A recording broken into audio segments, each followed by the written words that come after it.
Bonjour les audacieuses de la foi et bienvenue sur la chaîne Osez vaincre. Soyez sur vos gardes. Lisons Colossiens 2, 8. Prenez garde que personne ne vous gagne par la philosophie et par les vains raisonnements conformes à la tradition des hommes et aux éléments du monde et non point à la doctrine de Christ. Une autre version. Attention, personne ne doit vous prendre au piège avec les idées fausses de la sagesse humaine. Ce sont des mensonges creux qui s'appuient sur des traditions humaines, sur les forces du monde et non pas sur le Christ. Lorsque vous avez invité le Seigneur Jésus dans votre cœur, vous êtes entré au milieu d'une guerre. Et le Seigneur nous dit, soyez sur vos gardes. Attention, ou dans d'autres termes, prenez garde. Amen. Ceci est un terme militaire. Prenez garde. Nous qui appartenons à Christ, nous sommes en guerre. Et là, vous vous dites, mais qu'est-ce qu'elle raconte? Je ne suis pas en guerre. Mais cela ne signifie pas pour autant que vous n'êtes pas en guerre, mais simplement que vous allez perdre. Pourquoi? Car vous n'êtes pas sur vos gardes. Amen. Vous êtes en guerre. Satan vient contre vous.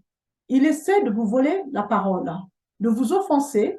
Satan il essaiera de vous voler, de vous occuper avec des choses du monde, des distractions qui vont vous éloigner de la parole de Dieu.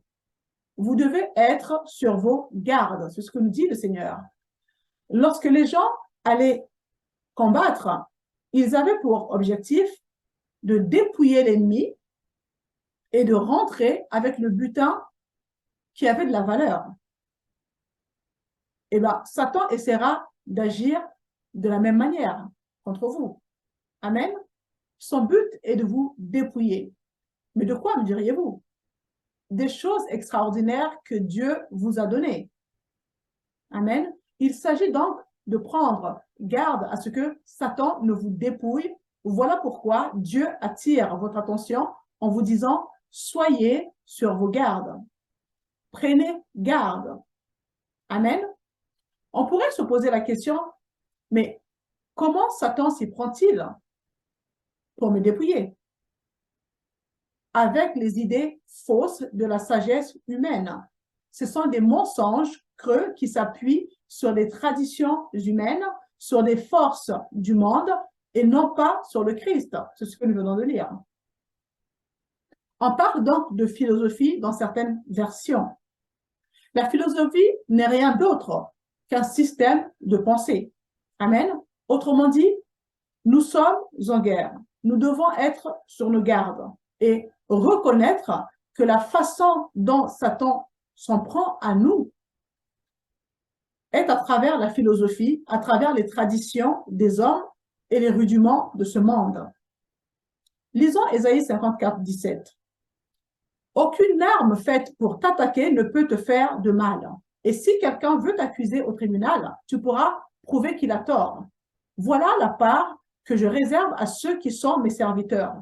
Voilà comment je leur rends justice. Moi, le Seigneur, je le déclare.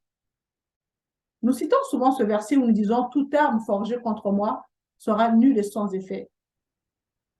L'arme dont il s'agit, ce sont des mots. Ce sont des paroles de malédiction que l'ennemi lance contre vous, n'est-ce pas? Et il est dit ensuite que toute langue qui se lève en justice contre toi, tu la condamneras. Mais alors comment? Par des mots, des paroles. Amen. Cela signifie donc que les mots sont des armes. Amen. Proverbe 18, 21 nous dit que la langue a pouvoir de vie et de mort. Les mots sont des armes. Tout ce que vous dites, tout ce que vous entendez a pouvoir de vie ou de mort. Il n'y a pas de mot neutre. Donc, faites attention, même aux chants de louanges que nous chantons dans les églises. Souvent, nous avons tendance à suivre la mélodie. Voilà, on suit le rythme, c'est très bien, ça donne envie de bouger, c'est super. Et nous ne faisons même pas attention aux paroles de la chanson que nous sommes en train de chanter. Et pourtant, cela peut vous porter préjudice. Beaucoup des chansons chrétiennes sont remplies de paroles d'incrédulité. Donc, ne chantez pas juste pour chanter, mes amis. Prononcez des paroles de vie sur vous-même et non des paroles de mort.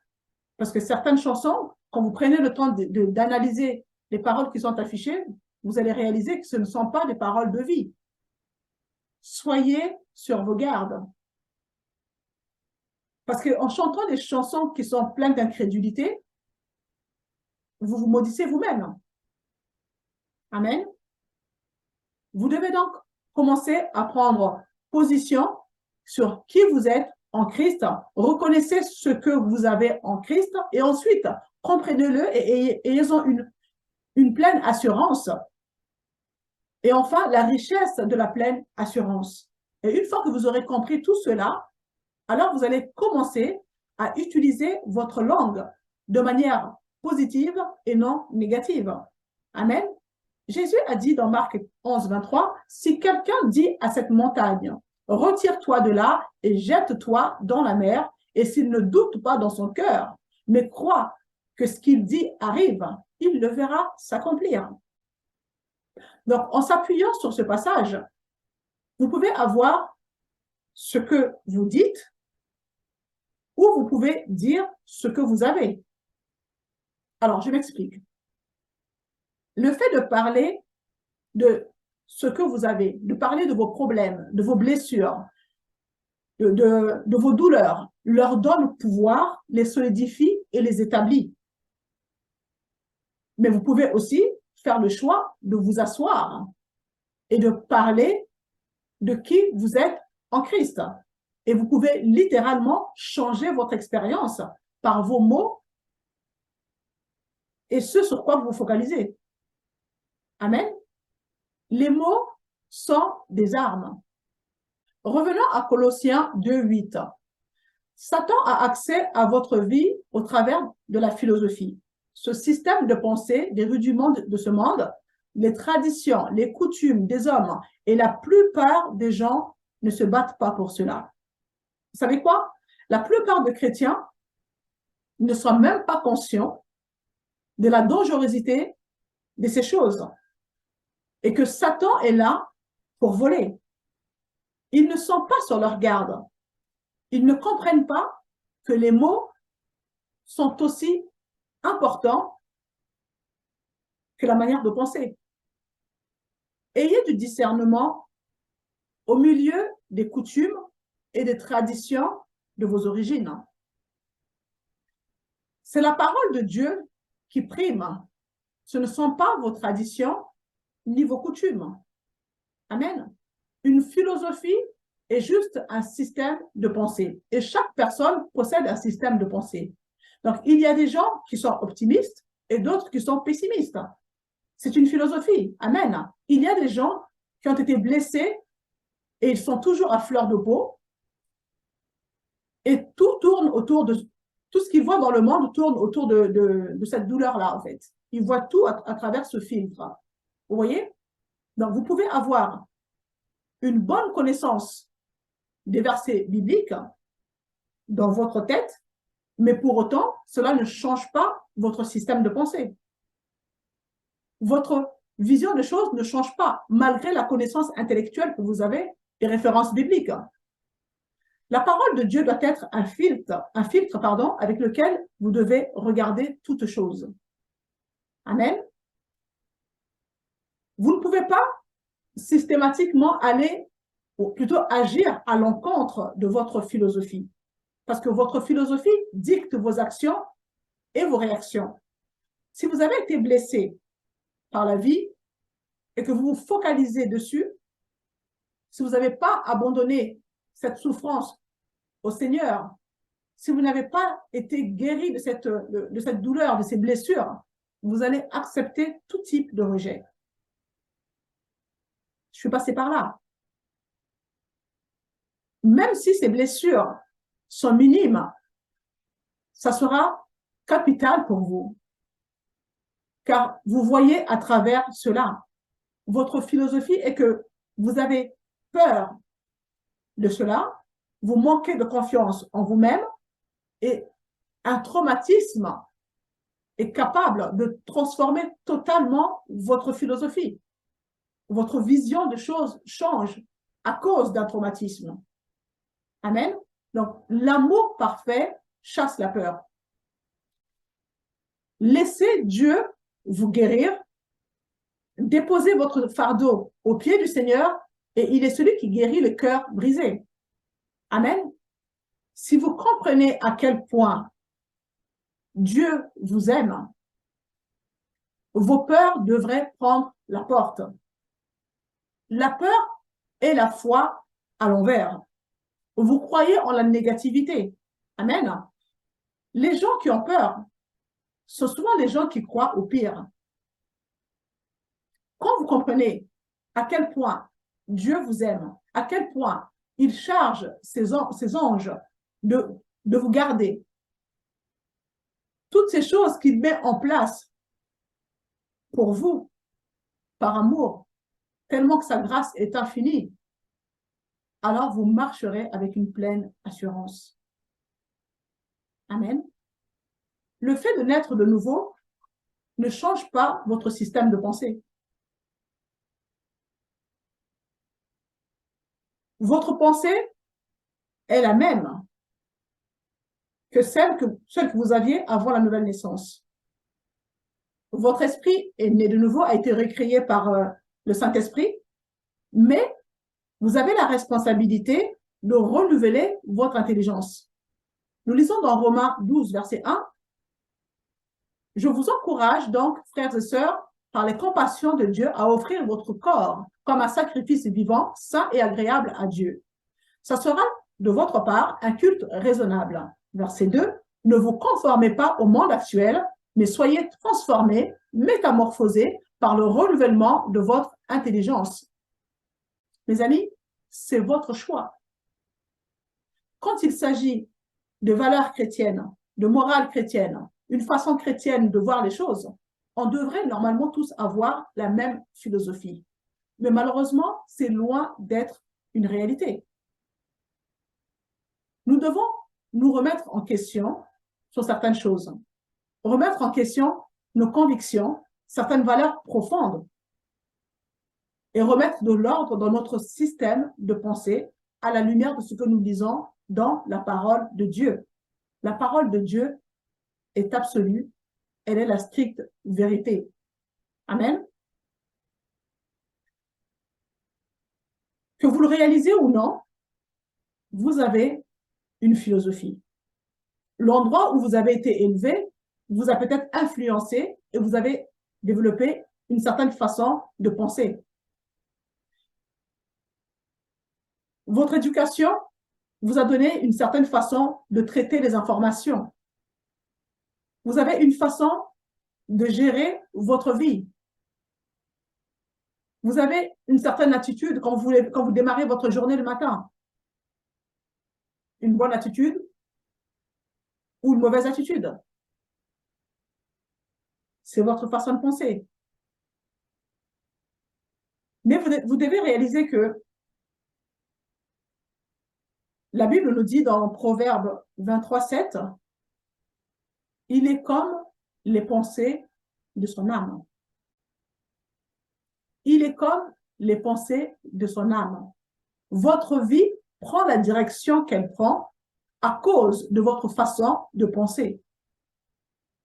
Certaines personnes ne ressentent pas la guérison à cause de leur façon de penser, leur système de pensée. Amen. Beaucoup connaissent ce passage qui dit que c'est par ces meurtrissures que nous avons été guéris, mais pour autant, cela ne change pas leur philosophie. Vous vous attendez toujours à être malade. Vous êtes toujours en train d'anticiper certaines choses. Il y a certaines peurs, des sorciers qui est là, des démons, etc. Vous croyez ont toutes sortes de fausses croyances, même si Galates 3, 13 vous dit que Jésus nous a rachetés de toute malédiction, vous croyez encore aux malédictions qu'on peut vous jeter. Vous croyez toujours que les ténèbres ont une emprise sur vous, alors que Colossiens 1,13 vous dit le contraire, que Dieu vous a transféré dans le royaume de son Fils bien-aimé, il vous a retiré des ténèbres pour vous transférer dans le royaume de son Fils bien-aimé, vous avez changé de royaume, mais pour autant, vous êtes toujours dans cette peur des sorciers, dans cette peur des démons, etc. Vous voyez, votre façon de penser n'a pas changé, malgré que vous connaissez les Écritures. Donc, votre façon de penser détermine qui vous êtes. Vous pouvez avoir toutes les Écritures, la connaissance de toutes les Écritures en vous, dans votre tête du moins, mais si cela ne change pas votre philosophie, votre vision globale, votre façon de penser, sachez que vous allez continuer à obtenir ce sur quoi vous focalisez, ce sur quoi votre cœur médite régulièrement. Amen. Votre éducation, vos expériences, vos doctrines religieuses et beaucoup d'autres choses encore contribuent à votre façon de penser. Amen. Une philosophie chrétienne est basée sur la parole de Dieu. Romains 3,4 nous dit « Reconnaissant que Dieu est vrai et que tout homme menteur. Laissez Dieu être vrai. Vos expériences personnelles qui ont peut-être contribué à changer votre système de pensée, considérez-les comme un mensonge. Laissez Dieu être vrai. Vos traditions, vos coutumes, mensonges. Laissez Dieu être vrai et tout homme menteur. Vous devriez faire en sorte que la parole de Dieu vous dirige et vous domine. Et cela, peu importe d'où vous venez. Amen. Vous devez juste prendre une décision. Et parfois, c'est dur. Parfois, c'est dur, je le reconnais. Parce que dans certaines situations, je dirais, il y a un chantage familial parfois qui se met en place. Le chantage familial. Et je comprends que vous ne voulez pas vous mettre devant les membres de votre famille et contredire leur discours. Ils pensent vouloir bien faire. Mais vous devez reconnaître que Dieu est vrai et tout homme menteur. Amen. Qu'importe les traditions, les coutumes, tout ce qu'on a pu vous enseigner, vous devez savoir que si vous êtes en Christ, c'est la parole de Dieu qui doit vous guider. La parole de Dieu. Ce ne sont pas vos traditions, ce ne sont pas vos coutumes, ce n'est pas votre éducation. Vous devez vous appuyer sur la parole de Dieu. Amen. Il devrait y avoir une manière cohérente de penser parmi les chrétiens. Mais malheureusement, il y a un tel fossé parmi les croyants, c'est juste incroyable. Dieu n'est pas différent d'un pays à l'autre. Et pourtant, certaines personnes chrétiennes ont ce langage en disant, mais nous avons nos propres traditions. Mais alors, que dit la parole? Est-ce que les traditions doivent prendre le dessus sur la parole de Dieu? Certainement pas. Nous devons laisser la parole de Dieu nous guider plutôt que notre culture. Amen. Laissons Dieu être vrai et tout homme menteur. Détachez-vous de vos traditions, de vos coutumes, si ce n'est pas conforme à ce qui est écrit dans la Bible. La parole de Dieu est la vérité. Et nous devons nous soumettre à la parole de Dieu. Dieu nous a créés par sa parole. Et nous devons fonctionner selon sa parole. Seul Dieu est vrai. Les traditions, les coutumes établies par des hommes, ce n'est que mensonge. Amen. Bien. Si vous avez été bénis, partagez la vidéo. Abonnez-vous si ce n'est pas encore fait. Et je vous dis à la semaine prochaine. À bientôt.